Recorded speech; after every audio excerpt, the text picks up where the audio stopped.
Hello, and welcome to our fourth installment of One-on-One with Broadway director, choreographer, and Tony nominee, Larry Fuller. Hello, everybody. As I always say out there in face musical theater land, that was the beginning of the overture from Funny Girl, which God knows I heard so many times. But it was one of the great musical theater overtures like Gypsy and West Side Story and actually Merrily We Roll Along had a traditional fabulous overture like that. Anyway, so I had just met Michael Bennett, I think the last time we ended, at the Roxy Bowling Alley, introduced by Bob Avian. And that turned into a little over 4-year relationship. And as I do also think I said last week, Michael, I believe at that time, was in a show called Here's Love, which was choreographed by Michael Kidd. It was a musical version of Miracle on 42nd Street. And I think, I was doing Como. So when Como finished, it was in the spring of 1963, and I did a couple of other television things, I think, to keep the rent paid and food on the table. And then one day I got a call from Carol Haney about doing Funny Girl. And I had been thinking about moving into a category somewhere other than just being a dancer, because I had on the Como show, I had seen so many stars every week come in. We do numbers with them and so on. And not that any of them were terrible people, but they were just people, like everybody else. And I noticed that none of them were, so to speak, ecstatically happy. And I thought, well, fame and fortune doesn't really make it. And I'm 25, so nobody's going to make another Gene Kelly, because nobody wants one right now. And there are 400 other candidates waiting in line. So I thought, I want to go into the creative, the production side, but I did not think of being a choreographer, let alone a director. And so when Carol Haney called me and said she would like me to be one of the dancers in Funny Girl, I said, Carol, that's great. I'm, flattered by your offer, but I don't want to just be a chorus dancer anymore. And so I would like to be your assistant, if possible.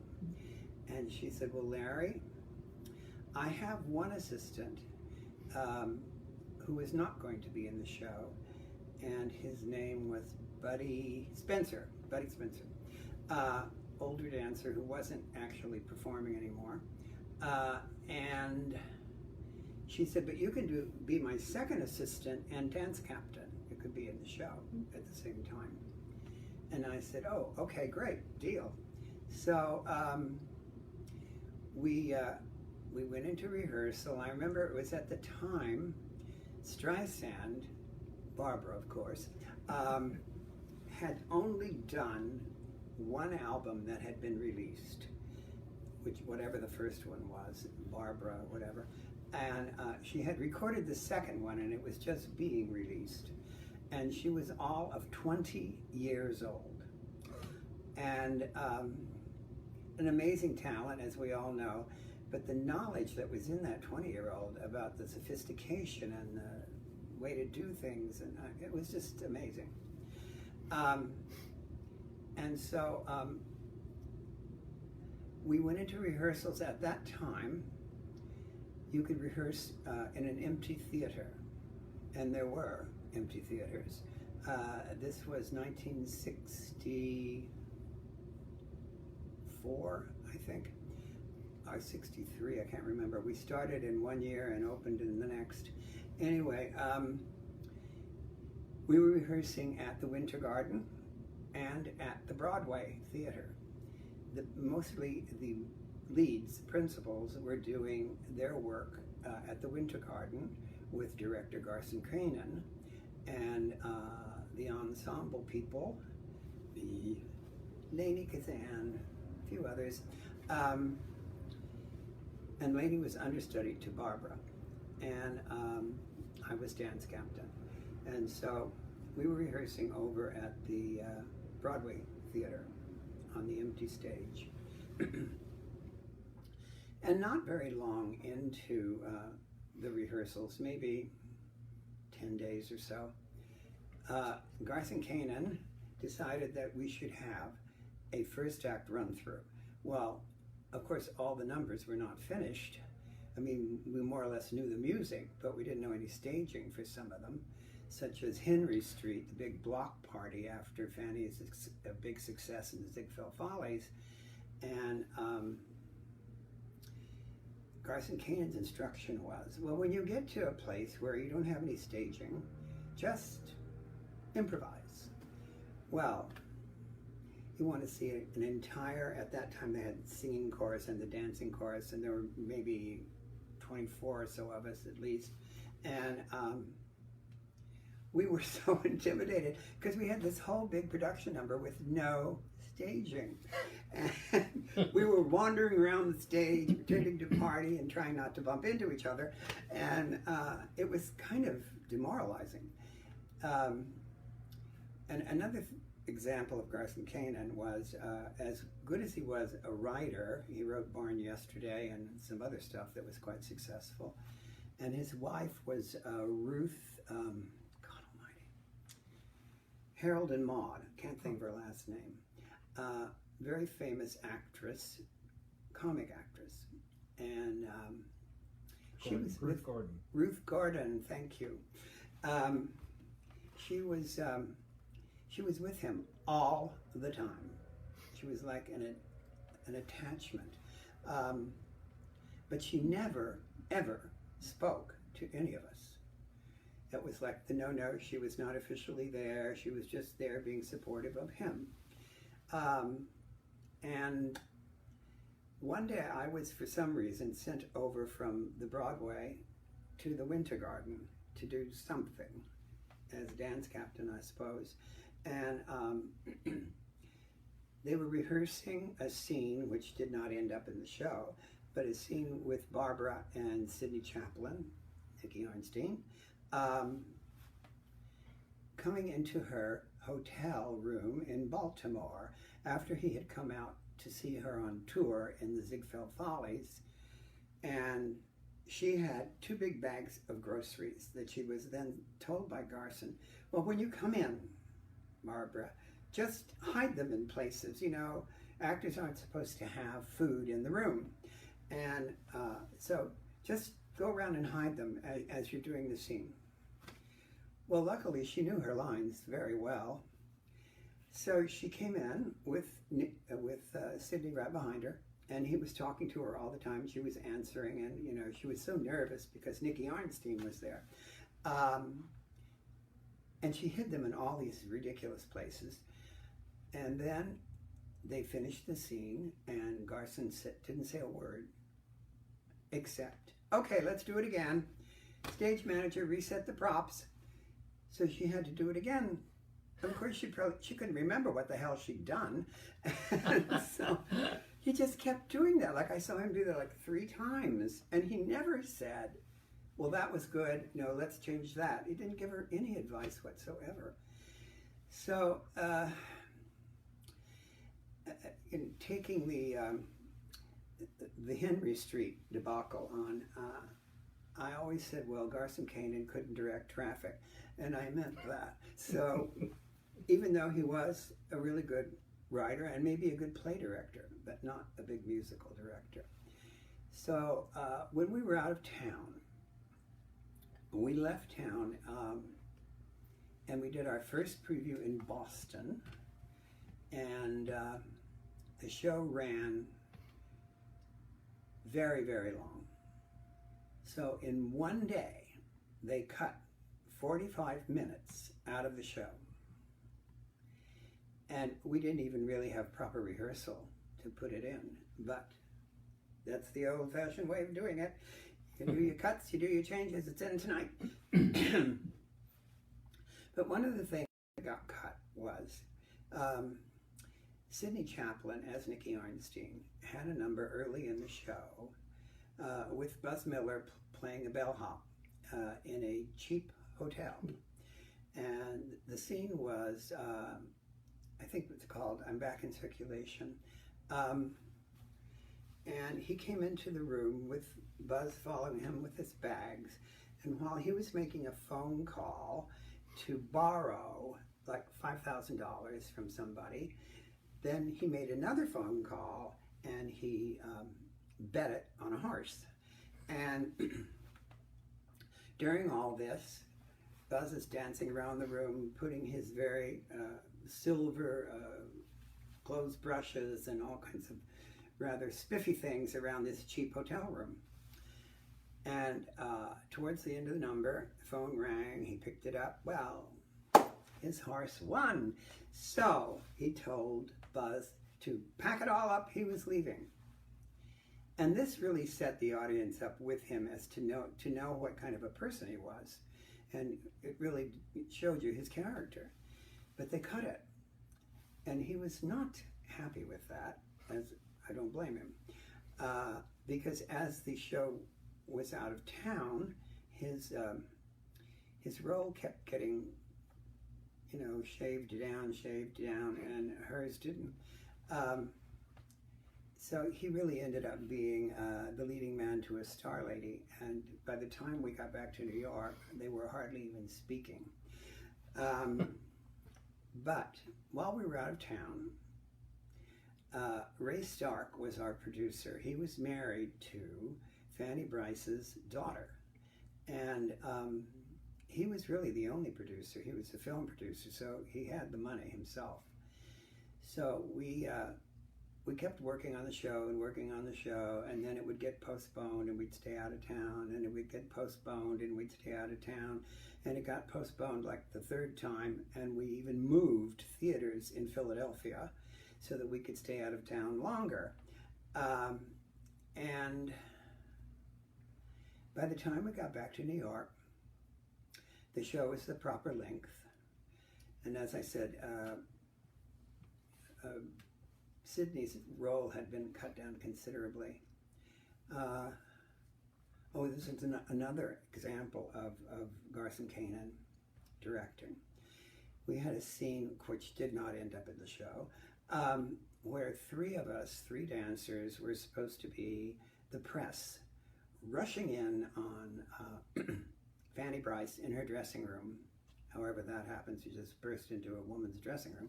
But anyway, we did. We got the sides, we had them in hand, and Garson Kanin was saying, okay, now we're going to try this. Well, the set was very tight. It was all in one, and it was only half the stage. And here were three dancers who were really not experienced actors. And I thought, God darn, we're going to go out there and look like assholes. We keep bumping into each other. So I kind of organized, and I said, okay, now you go on first, and then I'll go on, then you go on, then we'll go off, go in the opposite direction, because, and then, so that's what we did, and we did it like 2 or 3 times, and that was the end of that. It was cut. I tell you, there was a lot of trying and cutting and trying and cutting. That's why we stayed out of town for so long, I guess. But when we were in Philadelphia, and we had just moved theaters, and we were going to play like 4 more weeks in Philadelphia. And one day we were the whole company was on stage rehearsing something. And, Barbara wasn't there. I don't think Sidney was either. But anyway, the ensemble people were. And suddenly the rehearsal was stopped. And we could see in the back of the house, underneath the shadow of the balcony, there were 2 men standing. And so we all quietly stood on stage, wondering what was going on. And down the aisle comes Ray Stark, the producer, and he says something like, well, I suppose some of you have noticed for the last couple of days you have not seen our director. And, well, that's because Garth Kanin has retired from the show. And so this is your new director, Jerome Robbins. Well, we were all jumping for joy. If anybody could save it, it would be Jerome Robbins, and we knew that it wasn't going to work the way it was. So, even though he was known, certainly for being, as I have said in earlier episodes of this, a bit rough on his actors, he was not the choreographer. Carol Haney stayed choreographer. He took over as director. So the ensemble people didn't really work with him much. And I was the original waiter in the Red Dining Room, I Am Woman, You Are Man, with just Barbara and Sydney and me. And I was really surprised when they gave me the role to begin with, because normally, I was 25, and normally they give it to a character-looking singer, but they gave it to me. And I had 2 lines that I originated on Broadway. The first was, "Good evening, Mr. Arnstein." And the second was, holding up a bottle of wine, "Saint-Emilion, 1903. Those were my 2 original lines in the original Funny Girl. Oh yes, my feet are on the recording too in Henry Street. Alan Peterson and I are doing the Waltz Clog. You can hear our feet in a little segment of it. So, anyway, I was playing the waiter in the Red Dining Room, and I would stand behind the set after when the scene came up. I was on stage with Mr. Arnstein. Or no, I wouldn't. He'd come in, and then I'd say, "Good evening, Mr. Arnstein." And he would write something and give it to me, and I went out. And while I was out, Barbara was making a fast change, and she came to make her entrance into the scene. And she always had chewing gum in her mouth at that point. And she would take it out and stick it on the back of the set. And so I'm sure it was to keep her mouth moist. But the stagehands had to clean the chewing gum off every so often. And she did it every show for a year. And I had to open the door very quickly so that she could just step in and make a pose and get a laugh. So anyway, then I would come in with the wine and say Saint-Emilion, 1904 or 3 or whatever year it was. And they would do the scene into I Am Woman, You Are Man. And I, of course, was not on stage during the number. But I was thrilled that I had an original role on Broadway. Anyway, we got to we were back in town in New York from Philadelphia. It was Boston, then Philadelphia. And we were rehearsing. We were in previews. And we were rehearsing in some hotel ballroom. I can't remember which hotel.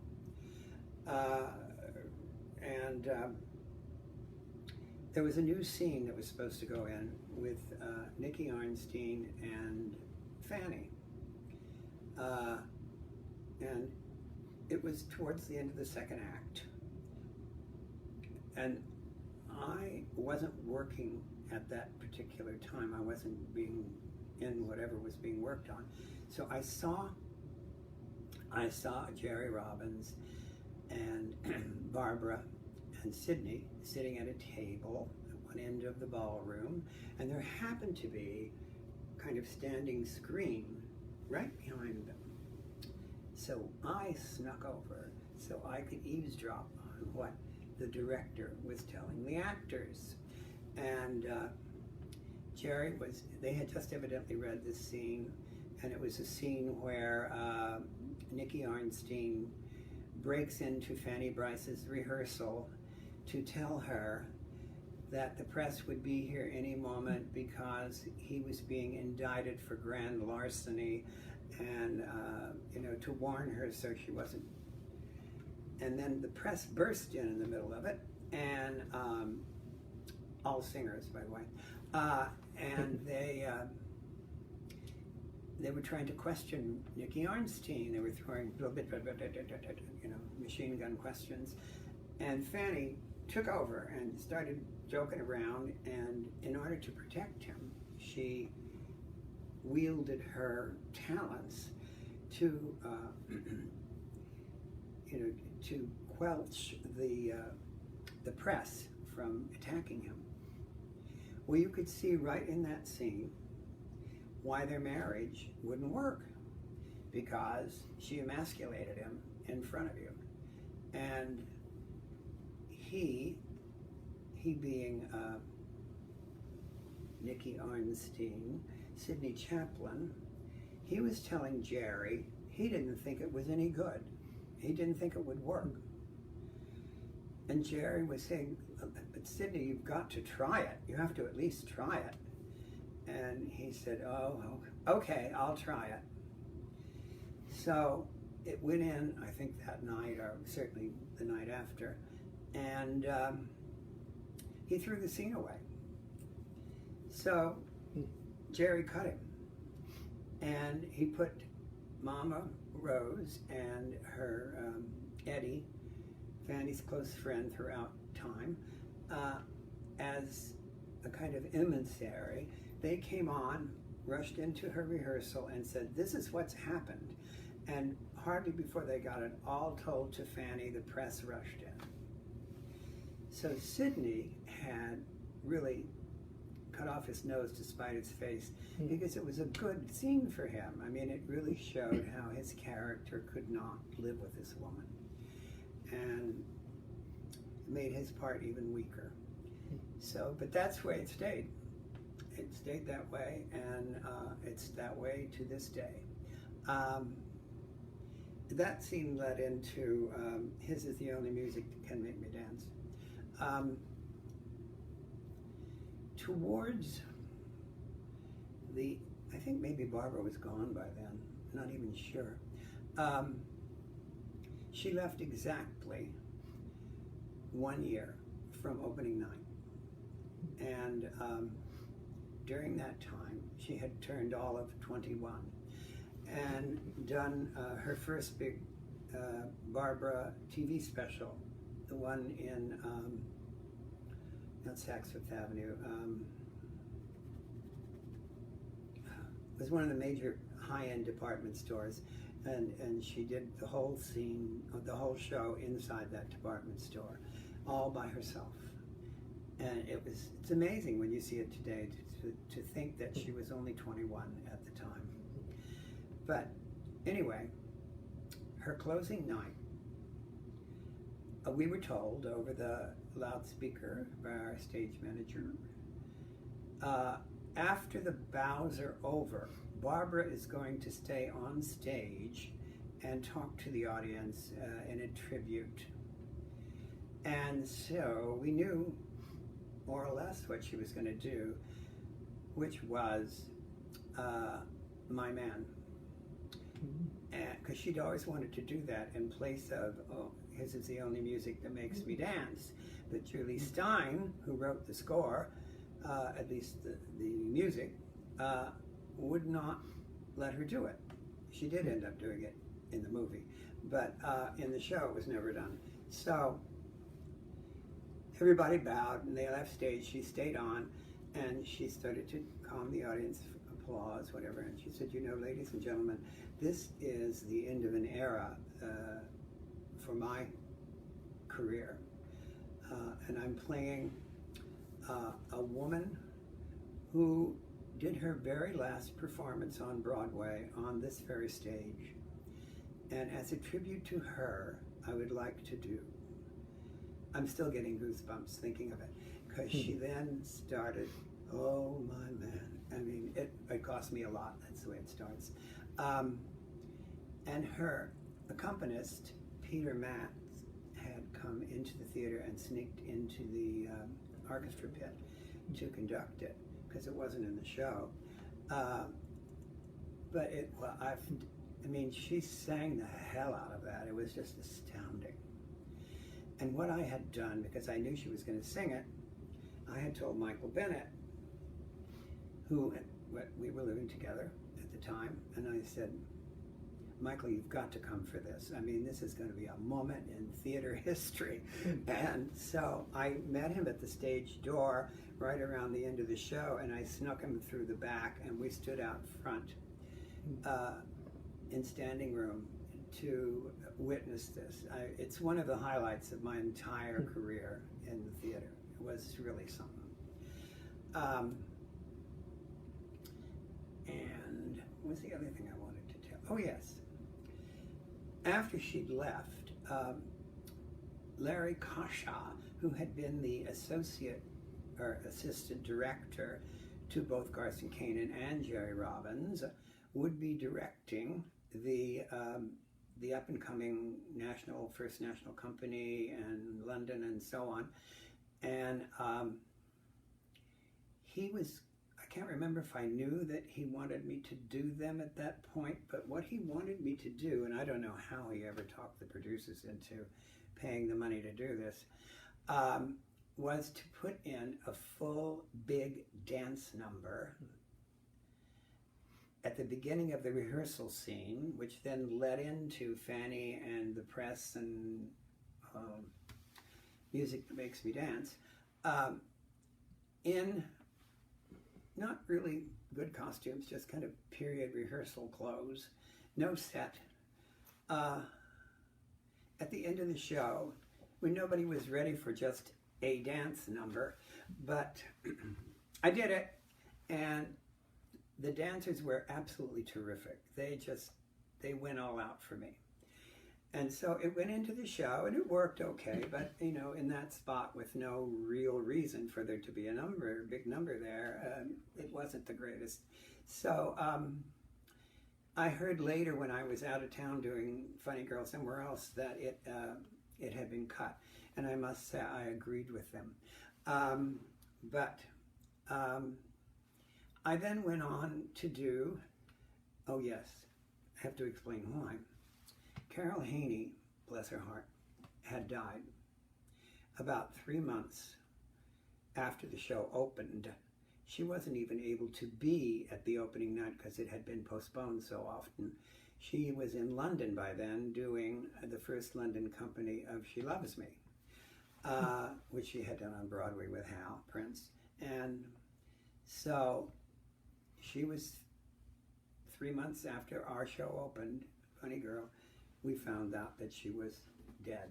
And she had very, very bad, come on, Larry, diabetes type 1 since birth. And she didn't take very good care of herself. She ate the wrong things, she drank, and she got double pneumonia, and that was it, gone. And so I ended up inheriting the show. So her death, which was very unfortunate, was my good fortune. And so then I went on to do it with Larry Kasha for the first national tour starring Marilyn Michaels, and with Barbara in London. And are we close to we done? We're close. We keep people listening. So somebody was giving me signal over there, you know. Anyway, so I got to do First National, and then I got to do, which was very successful. Marilyn Michaels was really good in it. And then I got to do the London Company with Barbara, which was the first time I'd ever been out of the country. And certainly the first time, obviously, I'd ever been in London, which was quite a wonderful experience. I ended up eventually doing a lot of work in London, and I really loved working in London. So I think maybe that's it, and I'll get to the London Funny Girl girl, which is not a lot to tell. Maybe I'll just do it right now. What the hell? Run over 2 or 3 minutes.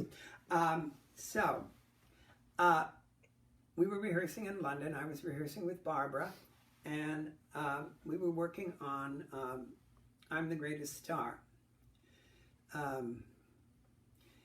And it was just herself and me in the studio with the accompanist. And we got to the section, which is I'm gonna live and live now, get what I want, I know how, think, so on, so on, build, build, build. Julie Stein used that more than once. And she had wandered from the original staging over the year that she was in the show in New York. And that particular part of the song, Carol Haney had staged so appropriately, and it worked so well, and I wanted to get her to do it. So I started staging, and she started to do it, and then she said, wait a minute, this is the original. And I said, yeah, it is, Barbara, because that's the one that works the best. It's great for that section. And so she said, oh, well, I wanted to do something new. And I said, well, there wouldn't be anything new that would be better than this. So she capitulated, and she did the original staging. And when we were in tech rehearsals in the London Theatre,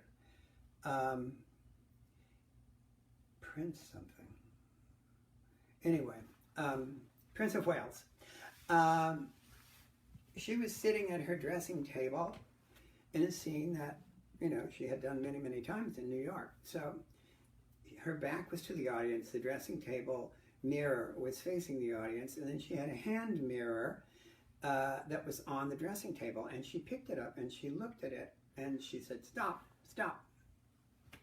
So Larry Kasha said, well, what's the matter, Barbara?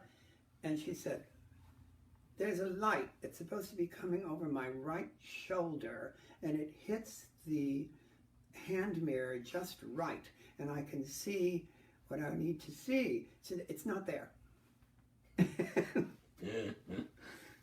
Larry said, oh, okay, Barbara, we'll try and take care of that. And then he turned to me and said, this is a different theater. What the hell is she talking about? But that was her perfectionism coming out. Sometimes her own worst enemy. And so, ta-da. Questions, anybody? Can you talk a little bit about putting Lainie Kazan in? Lainie Kazan was in it from the beginning. So during the rehearsals, it was up to the understudies, and she understudied Barbara, to learn by watching. They didn't even get a music rehearsal. By the time maybe we were out of town forever and ever, they might have gotten a music rehearsal before we got back to New York. But the show was open, sure, for a couple of weeks before we had a real understudy rehearsal. And then we'd run it every week on, I think, Thursday, because matinees then were Wednesday and Saturday. So Lainie had been doing, oh yes, I forgot to tell about Lainie. My on me. Lainie had been doing understudy rehearsals a lot, and the only time Barbara was ever out during the entire year was one Wednesday, 2-show day. And so, of course, Lainie was on. And Lainie was really terrific. She was very good. She surprised the hell out of me because she's so different physically from Barbara. And I'd never seen her play comedy. But we've all seen her play comedy now in movies. Her mother had a list of all the important New York newspaper journalists, and her mother called them all and told them that Lainie was going to be on, and they had to come and see her. Well, they did, several of them evidently, because the next day the columns were full of Lainie Kazan, terrific as Fanny, and so on. She was gone the end of that week. That was a Wednesday, and Saturday was her last show. And her fella at the time, and I do think they got married, Peter Howard, was Barbara's accompanist at the time. And he was the pianist in the pit. And he went too. The two of them went together, and that was that. I didn't see Lainey again for a long time, but she's still out there doing it and doing it damn well. Thanks, Mom. You could say a stage mother, yes. Yeah. Oh dear, no more questions. You guys aren't very inquisitive. Maybe I give you too much information. It's great information. They're all screaming right now. I love those stories. Yeah, if you have any questions now, would be a great time just to write them in. And Come on. I wrote in last call for questions. Last call for questions. How did billing work with Gerald Robbins and Garson Kanin? How did that work at the end? Who got billing as director of the show? Was it Garson John? Kanin got billing as director. Jerry Robbins got billing as production supervised by in a box. So Tony time though, when was it nominated? Did director get around Tony nomination time for director? Did either? No, of them? he couldn't be nominated for director because he wasn't billed as a director. Okay. Did Garson get a nomination? I don't remember. Huh. I do, of course, remember that Hello Dolly, which opened the same year, won the best musical. I think it did. Best musical. I know Carol Channing won Best Actress in a Musical, and Barbara was like, nose out of joint. So, what did she do? She and her manager bought the film rights so that she could star in it on film. Hello Dolly, that is. That's great. And that we knew when we were in London, that she was going to do the movie. And also she got pregnant. She found out she was pregnant the day after opening night. She was 3 months pregnant.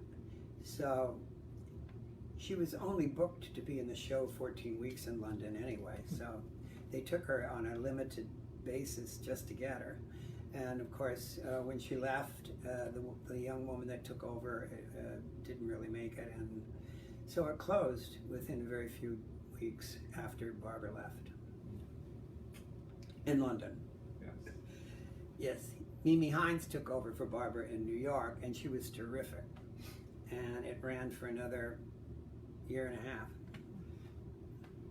And that's it. Okay, people. All right, well, we're going to be back next week. No, we'll be back this week, Thursday. Thursday. At 2 o'clock Pacific Standard Time. You can see it on Ray Lamone's page right here. Share with your friends. We're going to finish this up, and we'll be back on Thursday at 2. Thanks for showing up, everybody. Howdy doody. We'll see you later.